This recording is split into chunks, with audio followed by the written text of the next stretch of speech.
Oh, get the board out. We're getting the board out today. Oh yeah, we're getting the boards out today. Listen, guys, when you're old, sometimes you got to break out a couple of 250 capsules here. Yeah, the 200 hours. You just got to get it in there. The knees, the body. It just doesn't react the same as these 25-year-old guys. Slow floods that you can get out there. Dinosaur out here. All right, Coach AP. Coach Bess. Volume 5. Jeez, this is going quick. Yeah, soon it'll be like Super Bowl. It'll be like VIIX, you know, like Roman numerals. We're going to have to start using the Roman numerals. And on a VIIX is not even anything right. So today, what are we going over, Bess? We got PP, we got peepers. Yeah. All right, what else do we got today, Bess? We got WJHL Predictions. WJHL Predictions. All right, here we go. And what else? What else today? I think I want to chat a little bit here about the upcoming debut of the revival of Major Junior Hockey here. That game is coming up here. Oh, yeah, Q. Let's just big Q. Yeah. All right, there it is. There's my writing. It's absolutely atrocious, folks. There it is right there. Motley. We might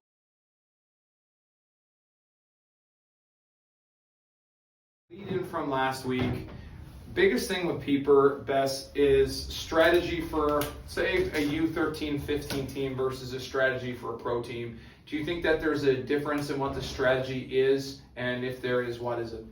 I think there's a lot of differences. I think there's obviously you get some similarities. I think most teams are probably going to umbrella where you at least have a couple flanks and you kind of your quarterback up top. I think pro, you're probably going to see 1-3-1. It's a copycat league. Pretty much everybody in the world runs a 1-3-1.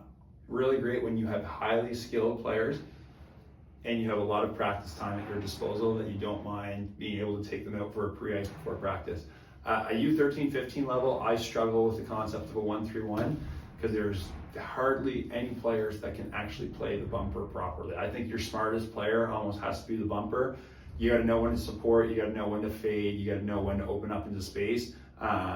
Just the amount of quick puck touches you have, like even just working out here our last few hours. Again, trying to make 3 and 4 foot passes quick on off a tape under pressure. It's a really hard skill. To me, I think you probably see a more traditional umbrella.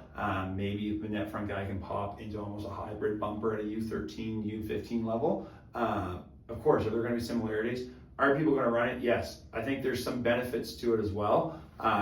When you look at what video is available to you, you can pretty much just go to a TPE or an Instat, even a YouTube, and you can pull power play clips that look good, and it's really easy for a teaching point, but I'm not sure that it's necessarily the most effective at a U13, 15 level. My biggest thing is power play U13, 15. If you're not moving the puck and you're not moving your feet, you're killing your own power play. So if you're standing on the half wall looking for that really nice backdoor pass and just standing there stick handling, like Creedence Clearwater Revival used to say, Ryan, someday never comes. And honestly, they're one of my favorite bands, favorite songs there. I love CCR. Proud Mary, looking for job in the city. I'm working for the man every night and day. There you go. A little bit of karaoke for you, karaoke cops. And another thing about power play is, yes, I agree with the skill part, but you can also have a good power play if you have a good mix of players. Like if you have someone who's got some size who can retrieve pucks when there's a 50-50, maybe it gets blocked and ends up in the corner, they can get to the puck first and they can bump it back to the half wall, clean, tape to tape. Or you've got a defenseman up top that maybe they're not the most skilled, but they hit the net a lot from the point. They're not Cale Makar, but they can get it there and they can make simple decisions and just bump pucks to the flank. Different skill sets and different abilities. It's not everyone's super talented and can dangle through everybody and everyone's like uber skilled. That's fair. Okay, maybe I've got one guy who can absolutely rip the puck, a Patrick Laine, who's not really a wicked passer. He's not he's not overly skilled in every way, but he has one skill set of Michael Ryder. He can absolutely hammer the puck. So we have different pieces on your power play that when you put it all together, it's like puzzle, it works out. This is a blast from the past. The 2012-2013 Halifax Mooseheads Memorial Cup winning team. McKinnon was on that team. Yeah, Drew Allen was on that team. Yeah. But the guy who could hammer the puck more than anybody I'd ever seen, his name was Martin Ferk. played in No, the I NHL a remember little bit. Detroit. Yeah, righty. Anyway, big, yeah, righty, and he could hammer a puck from up top. He could, yeah. I agree. But again, that's utilizing a guy's skill set right there. Right? And as a coach, you got to find pieces that work well together. You can't have all passers. You can't have all shooters. You can't have all small guys. So it's a mix. And I'm not really a big fan of the 1-3-1 personally best as the U13-15 level, Yes, unless your team moves the puck really, really well. If you don't move the puck real well, then sometimes maybe just going with a high umbrella with two guys down by the net front. What is your skill? What is your identity as a team too? Maybe your team identity is more like, okay, we don't have a ton of skill. Yep. Well, we got to just get this, go overload, get this puck to the middle, and we crash, and we get a lot of pucks to the net, and we create mismatches, and we bang things home. Yep. That works for some teams too. It just depends on the style of play, because in U13-15, you might not have a whole lot of skill guys. You're not getting the pick you don't get your pick of the litter at some of these levels. You don't. If you're in maybe a smaller community, you might only have 3 or 4 highly skilled guys, and you got to spread it out a little bit, in which case maybe I got to go with a more simpler strategy.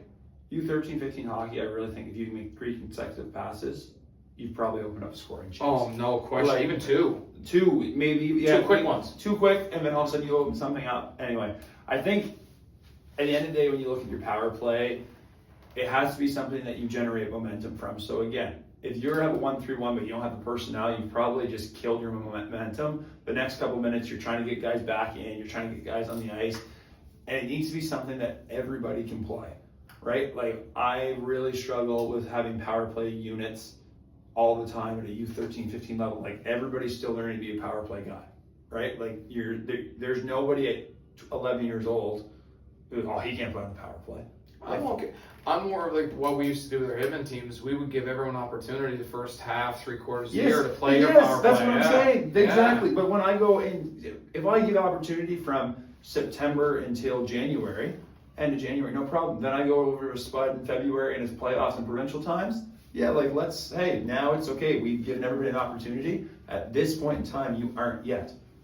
Now, come next year in September, all of a sudden you have a big off season. You work a little bit, you just grow and naturally mature, no problem. Because we're in the war bunker here, I don't even think we have Wi-Fi in here. So the service in here is I'd say, listen, if you wanted to keep a secret, this is like Area 51 in this room. I'm dead serious. I don't know where we are. We're no turtle has gone before. Starbase. Super Nintendo, Super Turtles in Time. Kids are like, what is he talking about? I'm like, what is he talking about right now? Like Super Nintendo, guys. WJHL, Women's Junior A Hockey League. Teams and the rosters were announced a couple days ago, Wes, on Instagram. Yep. We've got a new team. Team Kitchen. Team Green. It's top color. Team Kitchen now. It's official. Team Kitchen. Brooke, I actually saw her at the gym the other day. Jeez. Yeah, so coming home from the Eastern Ontario Stars Junior U22, even if it's like U19, but they call it U22. Looking at the rosters, best, I think we're going to have a good league. Yeah, I think it's going to be good. I think there's a good mix of some current AAA players, some players who have just kind of wrapped up, some coming home from playing university hockey. I think if anything from last year's ending with a 0.2 second buzzer beater left to cap off the first playoff run, I think it's going to be exciting. And again, it's just something nice to have here in St. John's for people to keep playing and play at a competitive level, playing something that's organized and well run. I totally agree. And the social media that they have is great. They do great graphics. They get out in the rural communities. And I think as a player, if you're playing women's junior hockey and you go to Bonavista and you're getting 300 or 400 people in the stands to watch the game, like, it feels good to do that versus you're playing in a rec league on Sunday night at 9 or 10 o'clock or 11 o'clock at night. It's a great league. I think it was a great concept. I think it's nice to see that, okay, maybe H&L is not fully involved with it, but they kind of have their blessing. Yep. Where you're getting some players. It's not like, oh, this is a carding issue. Yep. Or because I'm seeing players that are playing the U18 are allowed to play in it. Which is H&L are not like, hey, you're not allowed to do this. So, and that can be sometimes an obstacle with a private hockey company technically running a private league. So I think it's good to have them on board. Any predictions for the champion this season? You know I gotta go Team Go. Is Emily there? Emily's there. Oh, confident. Well, she won a championship last year, She right? did, yeah, she did. So Is that white team? Are they white? Yeah, they were team white last year, Team Gill. So I gotta go Team Gill. What do you think of white jerseys? I'm a fan. It's You like the white, the traditional home. Like now, it depends though. There's certain teams that I like.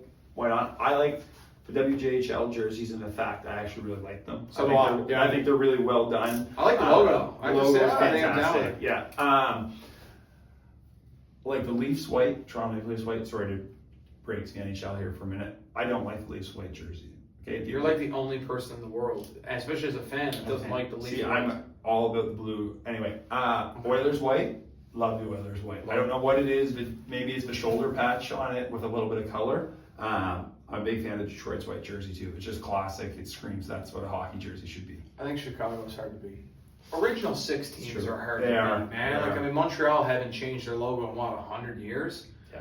And everybody was all upset about the advertising. So I don't really notice it. It doesn't affect me. I don't feel like, this is ruining a legacy. It's not European leagues yet. No, I don't see 57 logos on there. I think it's clean, having one on the helmet, maybe one on the jersey, or maybe 2. I'm okay with that. But yeah, having like European is like Joseph in the Technicolor Dreamcoat. It's tough. Well, I think it's the caps are literally like the logo, like the sponsor that they have. It literally looks like it should be on the helmet with the team. So like it's like a lot of logos actually look like it makes sense. Like Pittsburgh's too, it's yellow stickers as well, so it actually looks kind of like how a team should. So I don't really notice it, to be completely honest with you. Back to my prediction. Yeah, I mean I think Team Gill are pretty solid, but I'm going with Team WJHL. Team Kitchen. Correct. New team, and they're going to be successful this year. You look at the roster, and I feel like I'm very comfortable with their goaltending options. Yeah. Right, I just like who they have there, and that's one big thing in female hockey. Like the games are often 1-0, 2-1. So if you can get that goaltending, and you just pop in a PT goal here, yeah. Like I feel like their goaltending, looking at who they have there, they've got some experience and some college experience there. And and a vision staff member too, and they got a couple of vision coaches there as well. So hey, just a little subtle just throwing it out there, just a couple of VHG staff members. So good luck to all the teams. Honestly, just about everybody in the league at some point, I'd say about 90% have been coached by Vision or coached by us. So I wish everybody the best of luck. Anybody's game this week. Anybody's game this year. Anybody's game, but that's the great thing about it. And I have to get down to the stadium to watch. I know there's a lot of talk about getting the regiment games, and people want to watch, the junior B and senior and everything. Seniors in a revival. We will talk about senior hockey in the upcoming pod for sure. Might even have to bring in some senior guys from staff. But the women's junior league game is good. It's good hockey.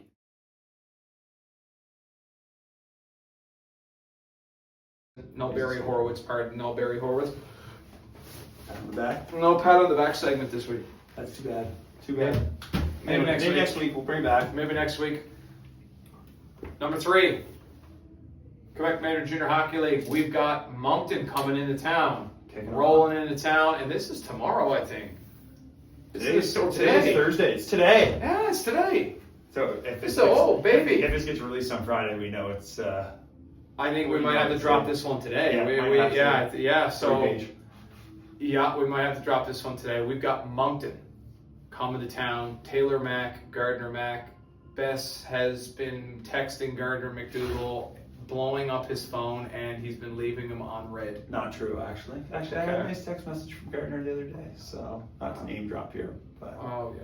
All right. Well, I mean, he is kind of a Z-list celebrity in Canada. Like, he's actually like moving up the ranks of celebrity. That's a tough to put on. He may even be like he's a B or A right now. In Atlantic Canada, he's an A-list celebrity. Yeah, I'm gonna have to give him that. Fine, and that mustache definitely adds in. But Moncton coming to town. We got Regiment Hockey. Any predictions, or how do you think the young guys are gonna do? We've got a couple of young guys in line for the regiment. How do you think they're gonna do?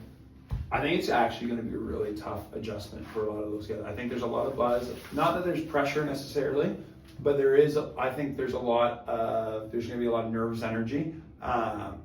Again, the league itself, sometimes we have to remind ourselves these are still like U21 athletes for the most part. Like it's pretty much kids. Like there's not, I wouldn't say, as much maturity physically and socially yet. So again, there's a lot of growing pains that you're going to have to go through. And managing a building that's going to be basically sold out and jammed the next 2 nights is not an easy task. I mean, now the regiment staff are going to have prepared well for that. Love the social media that they're doing and kind of giving you a glimpse on the inside. I'm excited to see how it all shakes out. I just think for both sides, that first game, particularly Major Junior, it's a little bit of a feeling out process. Yeah, I would agree with that. I think it's going to be hard. It's hard to start at home when you are from that city. It's just, there's going to be nervous energy that first period. Probably going to be a few turnovers, a few mistakes. Maybe in the first game just to get your feet underneath you. So fans temper the expectations on some of those young guys. They just announced their leadership group, and they do have a lot of experience there. I know. Gordy, hold on a second. Wait a second. One non-Barry Horowitz reading off a sheet for the leadership. You know what? I don't mind. Listen. You want to make sure you get all the things. Come on, it's so scripted.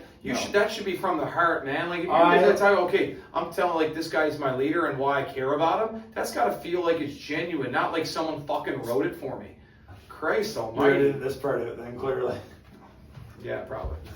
I like it. I don't mind it because it is what you're saying, everything that you want to say. You're in the moment. Sometimes you miss things. Sometimes you don't say what you wanted to say at that point. I don't mind having a little sticky note there for me. Here, this came from management. I have to say it. Come on. Opinions are different. So that's why we have this podcast. We can say whatever we want within reason and within YouTube guidelines. That's it. It's true.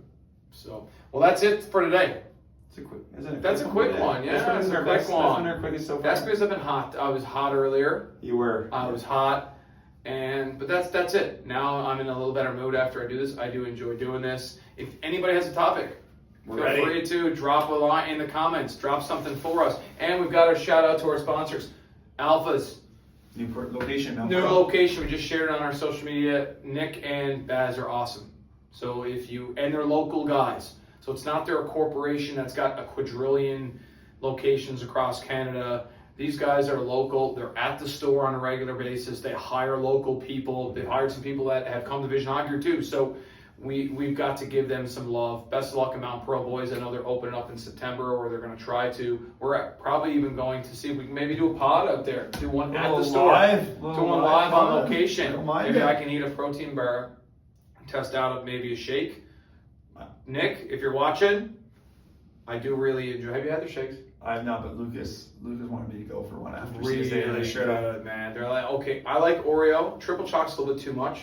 Vanilla is a solid pick. And if you want to mix it up, the caramel peanut butter is real good, eh? It's good. I'm not really a chocolate mint guy.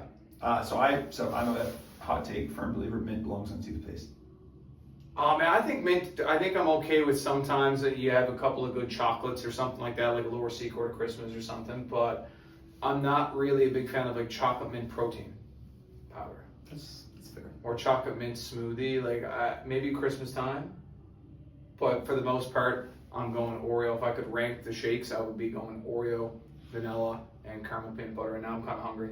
You're heading for one right now. It's breakfast time. Right? Yeah, that might not be the budget. Classic words from AP right here. Well, after Nick Abbott had the visa yesterday, definitely not in the budget. Oh no, Mr. Big Spender. But we do got these new Bauer thingies. Really? Oh yeah. They're good, eh? Yeah, I do like them. I do. Yeah. When they're just at their normal size, they're like this long, so you got to look down. And I'm not really a big fan of that. But Jack Connor's chirping. He's like, there's holes at the end. You can just kind of add extra ones to it. And I felt like violin. We're always chirping each other, so it's okay. Hey, and I can take it. I can give it. Yes, you definitely. I can definitely give it. My taking is not as good as giving, but I took it. Hey, and I went and looked at him and realized, hey, there are lots of holes there. It's okay to be wrong every once in a while. It's like a leaky boat. There's a lot of holes in that thing. And we're done.